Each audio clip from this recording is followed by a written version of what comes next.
નમસ્કાર વિદ્યાર્થી મિત્રો આજે આપણે આ વિડીયોની અંદર ધોરણ 10 વિષય ગુજરાતીની સ્વઅધ્યયન પોથીનો ભાગ નંબર 5 નો પાઠ નંબર 13 વતનથી વિદાય થતાની વાત કરવાના છીએ। અહીંયા મિત્રો આ રીતનું સ્વઅધ્યયન પોથી ભાગ 5ના ગુજરાતી વિષયના પાઠ 13 નું સંપૂર્ણ સોલ્યુશન છે।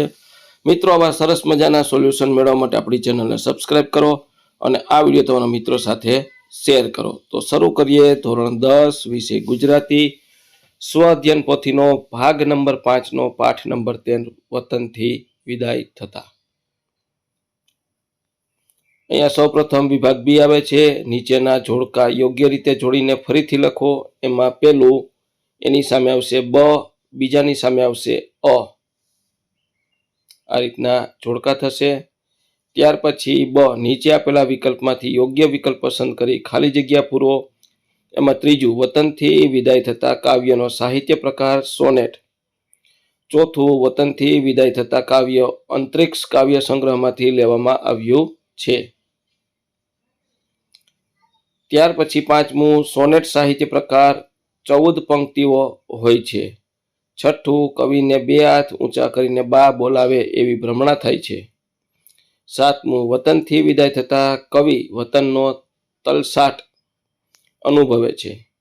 18મું વેચાઈ ચૂકેલા ઢોર કોઢારની ઈચ્છા કરે છે। 9મું વતનથી વિદાય થતા કાવ્યમાં કાવ્યનાયકને શેરીના કૂતરા નડે છે। ક, નીચે આપેલા પ્રશ્નના એક વાક્યમાં ઉત્તર લખો। એમાં 10મું જેમ ઢોર પોતાના મૂળ ઘરને ઝંખે છે તેમ કાવ્યનાયક કોને ઝંખે છે? કાવ્યનાયક વતનનું ઘર ઝંખે છે। 11મું દૂર નદીને જોઈને કાવ્યનાયકને કઈ સ્મૃતિ થાય છે? દૂર નદીને જોઈને કાવ્યનાયકને બાળપણની સ્મૃતિ થાય છે। 12મું વતનથી પાછા ફરતા કાવ્યનાયક કઈ વસ્તુ ભૂલી શકતા નથી? વતનની માયા કાવ્યનાયક ભૂલી શકતા નથી। 13મું પાણી લૂછો નેળના પંક્તિ દ્વારા કવિની કઈ હકીકત છતી થાય છે? કાવ્યનાયક રડી રહ્યા છે। મિત્રો વિડીયો સારો લાગ્યો તો લાઇક, શેર અને સબસ્ક્રાઇબ કરવાનું ભૂલવાનું નથી। આ ઉપરાંત મિત્રો આપણી યુટ્યુબ ચેનલ ઉપર સ્વઅધ્યયન પોથીના ભાગ 1, 2, 3, 4 અને 5 તમામના સોલ્યુશન છે, જે તમને મારી યુટ્યુબ ચેનલના પ્લેલિસ્ટમાંથી મળી જશે। આ ઉપરાંત મિત્રો તમારે આ પાઠની પીડીએફ જોઈતી હોય તો આપણે ડિસ્ક્રિપ્શન બોક્સમાં આપણી શાળા શિક્ષક એપ્લિકેશનની લિંક આપી છે। આ શાળા શિક્ષક એપ્લિકેશન ડાઉનલોડ કરી આ પાઠની પીડીએફ મેળવી શકો છો। 14મું કાવ્યનાયક માથા પર શાનો ભારો લઈને ચાલે છે? કાવ્યનાયક માથા પર સંસારનો ભારો લઈ ચાલે છે। 15મું કાવ્યમાં કયા પ્રાણીનો ઉલ્લેખ છે તે પોતાની હદ પૂરી થતા પાછું વળે છે? કાવ્યમાં કૂતરા પ્રાણીનો ઉલ્લેખ છે। 16મું કાવ્યનાયકની આંખો વળી વળીને કોને જોતી રહી? કાવ્યનાયકની આંખો વળી વળીને વતનના ઝાડ, ખેતર, નદીને જોતી રહી। 17મું વતનથી વિદાય જેવી અન્ય કઈ વિદાય જણાવો? વતનની વિદાય જેવી લગ્ન બાદ દીકરીની વિદાય। ચાલો જીવ જવાનું આગળ પંક્તિમાં ચાલો જીવ શબ્દ કોના માટે પ્રયોજ્ય છે? કવિએ પોતાના મન માટે શબ્દ પ્રયોજે છે। ત્યાર પછી 19મું વતનથી વિદાય થતા કવિ શેનાથી દૂર થઈ રહ્યા છે? વતનના ખંડર, કોતરો, ડુંગર, નદી અને ઘરથી દૂર થઈ રહ્યા છે। 20મું વતનથી વિદાય થતા કાવ્યમાં કયા છંદમાં લખાયેલું છે? મંદાક્રાંતા છંદમાં લખાયેલું છે। ત્યાર પછી નીચે આપેલા પ્રશ્નોના 3-4 વાક્યમાં ઉત્તર લખો। એમાં 21મું કેડી પર ચાલતા કવિ કેવી વેદના અનુભવી રહ્યા છે? વતનનું ઘર છોડી કવિ કેડીએ ચાલી રહ્યા છે, પણ વતનની વેળા વસમી છે। વસમી વેળાએ તેમના પગ જાણે અવળી દિશામાં ચાલી રહ્યા છે, જાણે વતનના ઘર ભણી પગ આગળ વધે છે। મહા મહેનતે ચાલવા પગ ઉપડે, પરંતુ વેદનાથી આંખોમાં આંસુ ઉભરાઈ આવે છે। રસ્તે ચાલતા કાંટાળી ડાળી પણ દેખાતી નથી, જાણે લોહીના ટસિયા ફૂટ્યા હોય અને એમાંથી રક્ત ઝરે, તેમ કવિનું હૈયું વિદાયની વેદનાથી ઘેરાઈ જાય છે। ત્યાર પછી 22મું કવિના પગ આગળ જતા માંડ ઉપડે છે, કારણ કે કવિના પગ આગળ જવા માંડ માંડ ઉપડે છે, કારણ કે વર્ષો સુધી જે વતનમાં રહ્યા તે વતનનું વન, વતનના માણસો, ત્યાંના ડુંગર, નદી, કોતરો, ખેતર વગેરે તેમની માયા છે. વતનના પરિવેશને તેઓ ભૂલી શકતા નથી. તેની યાદો તેમના હૈયામાં વસી છે. તેમ છતાં વતન છોડવું એટલે ઘર બંધ કરીને પોતાના નિશ્ચિત સ્થાને જવા પગ ઉપાડે છે, પણ પગ સાથ આપતા નથી. મિત્રો, આવા સરસ મજાના સોલ્યુશન મેળવવા માટે ખાસ આપણી ચેનલને સબસ્ક્રાઈબ કરો, વિડીયોને લાઈક કરો અને તમારા મિત્રો સાથે શેર કરો. 23મું, માદરે વતન શબ્દનો અર્થ આપો. માદરે વતન એટલે આપણું જન્મભૂમિ અથવા માતૃભૂમિ. જે ગામ કે શહેર કે દેશમાં આપણે જન્મ લીધો હોય અને મોટા થયા હોય તે આપણું માદરે વતન કહેવાય. માદરે વતન પ્રત્યે માણસને અતૂટ પ્રેમ અને લાગણી હોય છે. આપણી સંસ્કૃતિ, ભાષા, ઓળખ માદરે વતનથી જોડાયેલી હોય છે. ત્યાર પછી 24મું, અભ્યાસ અર્થે ઘર છોડતા તમારા મનોભાવ વર્ણવો. અભ્યાસ અર્થે ઘર છોડતા સમયે મારા મનમાં મિશ્ર ભાવનાઓ થાય છે. એક તરફ નવા અવસર અને ભવિષ્યનો ઉત્સાહ હોય છે, બીજી તરફ માતા પિતાના ઘરથી દૂર જવાનો દુઃખ અનુભવાય છે. ઘરની યાદ લાગણી હૃદયને ભાવુક બનાવે છે, તેમ છતાં આગળ વધવાની પ્રેરણા મને મજબૂત બનાવે છે. 25મું, મૂળ પરિવેશની ઝંખના પાછળ કવિનો કયો ભાવ છે? વતનથી વિદાય લેતા કવિ પોતાના મૂળ પરિવેશની ઝંખના કરે છે. ઘર બંધ કરી દીધું છે, ઘરથી દૂર જઈ રહ્યા છે, ત્યારે રહીને ઘર યાદ આવે છે. જેમ કોઈ ઢોર વેચાઈ ગયા પછી ધણ છૂટતા પોતાના મૂળ સ્થાન એટલે કે કોઠારને ઝંખે છે, એમ કવિ ઘરને ઝંખે છે. ત્યાર પછી આવે છે નીચે આપેલા પ્રશ્નોના 8-10 વાક્યમાં ઉત્તર લખો. વતનથી વિદાય થતા કાવ્યનો મર્મ સમજાવો. તો મિત્રો, આ રીતનો એમનો મર્મ થશે. અહીંયા તમને ઉત્તર આપેલો છે, તે તમે વાંચી અને આખો ઉત્તર લખી શકો છો. ખાસ મિત્રો, વિડીયો સારો લાગ્યો હોય તો લાઈક, શેર અને ચેનલને સબસ્ક્રાઈબ કરવાનું ભૂલવાનું નથી.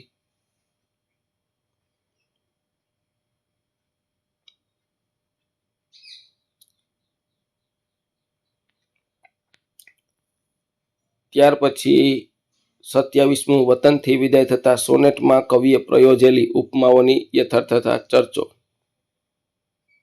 આ રીતનો જવાબ થશે.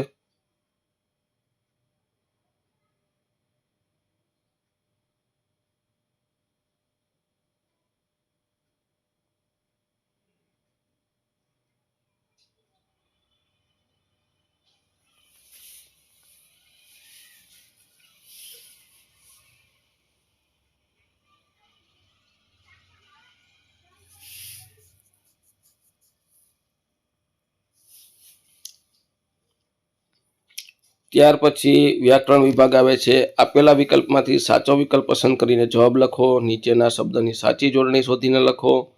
તો શિશુ, વેઠિયા આ રીતના શબ્દ છે. અહીંયા બાજુમાં 3 ઓપ્શન આપ્યા છે, એમાંથી લખ્યા છે આપણે. ત્યાર પછી હૈયું અને શ્વાન, બરાબર, આ સાચી જોડણી આપણે લખી છે. ત્યાર પછી 29મું, નીચેના શબ્દની સાચી સંધિ છોડો. તો રીસાણી, બરાબર, રીસ વત્તા આણ, વંચાચલ, તો વન વત્તા આંચલ. પછી સંધિ જોડો છે બમાં, તો નાયક. ત્યાર પછી 30મું, નીચે આપેલા શબ્દના સમાસ કોષમાંથી શોધીને લખો. રક્તટસિયા કર્મધાર્ય સમાસ, બીજું ઉપરવાસ અવ્યવીભાવ સમાસ, ત્રીજું ભૂતકાળ કર્મધાર્ય અને ચોથું વંચાચલ તો તત્પુરુષ સમાસ. મિત્રો, વિડીયો સારો લાગ્યો હોય તો ચેનલને લાઈક, શેર અને સબસ્ક્રાઈબ કરવાનું ભૂલવાનું નથી. પીડીએફ માટે આપણે ડિસ્ક્રિપ્શન બોક્સમાં આપણી શાળા શિક્ષક એપ્લિકેશનની લિંક આપી છે. આ શાળા શિક્ષક એપ્લિકેશન ડાઉનલોડ કરી આ પાઠની તમે પીડીએફ મેળવી શકો છો. 31મું, બંને શબ્દના જોડણી ભેદ થતો અર્થભેદ જણાવો. એમાં ધણ ગાયુંનું ટોળું, ઘણ મોટો ભારે હથોડો, સુરત શહેરનું નામ, સુરત એટલે ચહેરો, કર એટલે વેરો, કર એટલે હાથ, કોઠાર એટલે ઢોરને બાંધવાની જગ્યા, કોઠાર એટલે અનાજ સંગ્રહ કરવાની જગ્યા, દશા એટલે સ્થિતિ, દશા એટલે શ્રાદ્ધ વિધિ. તો આ રીતના થશે જવાબ. ત્યાર પછી 32મું, નીચેની પંક્તિઓનો અલંકાર ઓળખાવો. વેચાઈ ગયું છે જેમ ઢોર તલખે કોઢાર, ઉપમા અલંકાર. બીજું, એ મૂક્યું વન, એ મૂક્યા જન, ઘણે વર્ષે મળ્યા છે જે ક્ષણ, તો શબ્દાનુપ્રાસ અલંકાર. ચાલ જીવ જવાનું આગળ, નહીં આ કાળ વહેણમાં, તો ઉત્પ્રેક્ષા અલંકાર. આ રીતના અલંકાર થશે. ત્યાર પછી ચોથું, આઘે ખેતર જોઉં બે કર કરી ઊંચા, મને વારતી, શ્લેષમ અલંકાર. પાંચમું, વણ પૂછીએ સા વેઠિયા ચાલુ, ઉપમા અલંકાર. ત્યાર પછી 33મું, નીચેના શબ્દમાં કયો પ્રત્યય રહેલો છે તે જણાવો. તો ઉજળાઈ પૂર્વ પ્રત્યય, વેઠિયા પર પ્રત્યય, રીસાળ પર પ્રત્યય, વેઠિયા પર પ્રત્યય. પાંચમું, વણ પૂછીએ તો પૂર્વ પ્રત્યય. ત્યાર પછી 34મું, નીચેના શબ્દોના સમાનાર્થી શબ્દ શોધીને લખો. તલખે એટલે વિચારે, બીજું કોતર એટલે ગુફા, વાટ એટલે રસ્તો, નદી એટલે તટની, અને તરુ એટલે વૃક્ષ. ત્યાર પછી 35મું આવે છે, નીચે આપેલા વિકલ્પમાંથી સંજ્ઞાનો સાચો પ્રકાર શોધીને લખો. જન જાતિવાચક, બીજું ઢોર જાતિવાચક, ત્રીજું ભ્રમ ભાવવાચક, ચોથું ફૂટે ક્રિયાવાચક, પાંચમું રીસાળ ભાવવાચક. ત્યાર પછી નીચેના પ્રશ્નોના માગ્યા મુજબ જવાબ લખો. એમાં 36મું, નીચેના રૂઢિપ્રયોગના અર્થ જણાવો. હૈયું ઉજળાવવું, દુઃખ થવું. બીજું, કાળના વહેણમાં વહેવું, સમય પ્રમાણે ચાલવું. ત્રીજું, રીસાળ થવું, ગુસ્સે થવું. 37મું, નીચેના શબ્દ સમૂહ માટે એક શબ્દ લખો. સાંકડો પગ રસ્તો એટલે કેડી. બીજું, ગાયોના સમૂહ ધણ. ત્રીજું, ઢોરને બાંધવાની જગ્યા કોઢ. ચોથું, નદીની કાંકરાવાળી જાડી રેતી વેકુર. પાંચમું, ક્રોધથી નારાજ થયેલો રીસાળ. 38મું, નીચેના શબ્દના વિરુદ્ધાર્થી શબ્દ લખો. એમાં પેલું છોડવું એટલે પકડવું. બીજું, રીસાવવું એટલે મનાવવું. ત્રીજું, ભીડવું એટલે ઉઘાડવું. ચોથું, હદ એટલે બેહદ વિરુદ્ધાર્થી શબ્દ છે. પાંચમું, વેચવું એટલે ખરીદવું. આઘે એટલે નજીક. સાતમું, વિદાય એટલે આગમન. અને અવડું એટલે સવડું. મિત્રો, વિડીયો સારો લાગ્યો હોય તો ચેનલને લાઇક, શેર અને સબસ્ક્રાઈબ કરવાનું ભૂલવાનું નથી. 39મું, નીચેના વાક્યને કર્મણી વાક્યમાં ફેરવો. પેલું, બહાર રીસાળ શિશુને બોલાવતી હતી, બાથી રીસાળ શિશુને બોલાવતું હતું. 40મું, નીચેના તળપદા શબ્દનું શિષ્ટ રૂપ લખો. ભય એટલે ભાઈ, ભાડવું એટલે જોવું, લે એટલે આપવું, પાય એટલે પગ, ભીડિયું એટલે બંધ કરવું, તલખવું એટલે ઈચ્છવું, આઘે એટલે દૂર, ને વારવું એટલે પાછું ફરવું. ત્યાર પછી 41મું, નીચેની પંક્તિઓમાંથી વિશેષણ શોધી તેનો પ્રકાર જણાવો. તો પહેલીમાં ઘણે શબ્દ છે સંખ્યાવાચક, બીજીમાં રીસાળ છે ગુણવાચક, ત્રીજીમાં બે છે સંખ્યાવાચક, ચોથામાં બે છે સંખ્યાવાચક, અને પાંચમામાં આ, તો એમાં સર્વનામિક. ત્યાર પછી 42મું, નીચેની પંક્તિઓમાંથી ક્રિયા વિશેષણ શોધી તેનો પ્રકાર જણાવો. તો એમાં આગળ શબ્દ છે ક્રિયા વિશેષણ છે એ સ્થળવાચક, પછી ઘણે તો પરિમાણવાચક બીજામાં, ત્રીજામાં ધીમેથી તો રીતિવાચક, અને ચોથામાં હવે તો સમયવાચક. ત્યાર પછી 43મું, નીચેના શબ્દોના ધ્વનિ શ્રેણી છૂટી પાડો. એમાં પહેલુંમાં વહેણ, બીજુંમાં શ્વાન, ત્રીજુંમાં ક્ષણ, ચોથામાં વંચાચલ, પાંચમામાં ભ્રમણા, છઠ્ઠામાં ડુંગર, રક્તટસિયા, અને આઠમામાં રીસાળ. આ રીતની ધ્વનિ શ્રેણી છૂટી પડશે. ત્યાર પછી વિભાગ ડી આવે છે લેખન વિભાગ. એમાં 44મું, સમાજના લોકો જે વતનથી દૂર રહેતા શ્રેષ્ઠીઓનું વતનમાં સન્માન કર્યું તે અંગેનો અહેવાલ આશરે 100 શબ્દમાં લખો. તો ગામના સર્વાંગી વિકાસમાં યોગદાન આપનાર અને વતનથી દૂર રહી વિવિધ ક્ષેત્રમાં ઉત્કૃષ્ટ કાર્ય કરનાર શ્રેષ્ઠ જનોના સન્માનાર્થે તાજેતરમાં એક સુવ્યવસ્થિત સમારંભ યોજાયો. આ કાર્યક્રમનું આયોજન ગ્રામ પંચાયત તથા સામાજિક સંસ્થાઓના સહયોગથી પંચાયત ભવનમાં કરવામાં આવ્યું. સમારંભમાં સરપંચ, શિક્ષણવિદો, સામાજિક કાર્યકરો અને મોટી સંખ્યામાં ગ્રામજનો હાજર રહ્યા. શહેર તથા વિદેશમાં રહી શિક્ષણ, ઉદ્યોગ, વ્યવસાયિક સેવા ક્ષેત્રે નામના મેળવનાર વ્યક્તિઓનું શાલ, પ્રમાણપત્ર અને સ્મૃતિચિહ્ન આપી સન્માનિત કરવામાં આવ્યા. મુખ્ય અતિથિએ તેમના પરિશ્રમ, સંઘર્ષ અને વતન પ્રત્યેની લાગણીની પ્રશંસા કરી. સન્માનિત મહેમાનોએ પોતાના અનુભવ શેર કર્યા, યુવાનોને મહેનત અને મૂલ્યો સાથે આગળ વધવા પ્રેર્યા. આ કાર્યક્રમથી ગામમાં ગૌરવ, એકતા અને પ્રેરણાની ભાવના વિકસિત થઈ.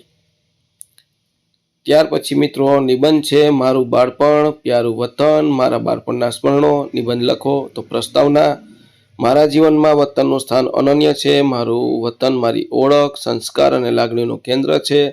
બાળપણના સ્મરણો આજે પણ મનને ભાવુક કરી દે છે.